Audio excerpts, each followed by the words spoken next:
வணிகர்கள் பயன்படுத்தக்கூடிய மின்சார கட்டணம் உயர்வை திரும்ப பெற வேண்டும் என்று தமிழ்நாடு வணிகர் சங்கங்களின் பேரமைப்பு தலைவர் விக்ரமராஜா வலியுறுத்தியுள்ளார்.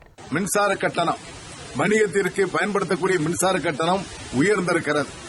எந்த மனமாற்றமும் இல்லாமல் மாண்புமிகு முதலமைச்சர் அவர்கள் அதை உடனடியாக திரும்ப பெற வேண்டும் என்று எங்களுடைய செயற்குழு கூட்டம் கேட்டுக் கொள்கிறது. ஏற்கனவே மின்சார கட்டணம் அதிகமாக உயர்த்தப்பட்டு வியாபாரிகள் தடுமாறிக் கொண்டிருக்கிறார்கள். இந்த நிலையில் மேலும் ஒரு ஏற்றத்தை ஏற்க முடியாத நிலையில் இருக்கிறோம். கட்டாயமாக அதை திரும்ப பெற வேண்டும் என்பதை வலியுறுத்துகிறோம்.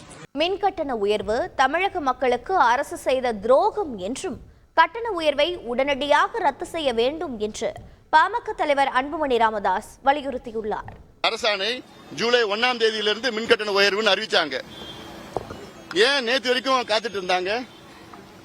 ஏன்னா விக்கிரவாண்டி இடைத்தேர்தலுக்காக காத்துட்டு இருந்தாங்க. எவ்வளவு பெரிய ஒரு ஏமாத்து வேலை இது, எவ்வளவு பெரிய பித்தலாட்டம் இது.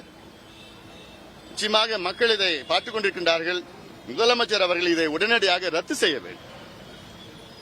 மின்சார ஒழுங்குமுறை ஆணையெல்லாம் அதெல்லாம் அந்த எல்லாம் என்னன்னா எங்களுக்கு நல்லா தெரியும். இவங்க என்ன சொல்றாங்களோ அதுதான் அவங்க செய்ய போறாங்க. ஆனால் அவங்க பரிந்துரையெல்லாம் அதால ஏற்றுக்கொள்ள முடியாது. இன்னைக்கு மிகப்பெரிய பாரத்தில் இருக்கின்றார்கள் மக்கள், சுமையில் இருக்கின்றார்கள். அதை போக்க வேண்டும்.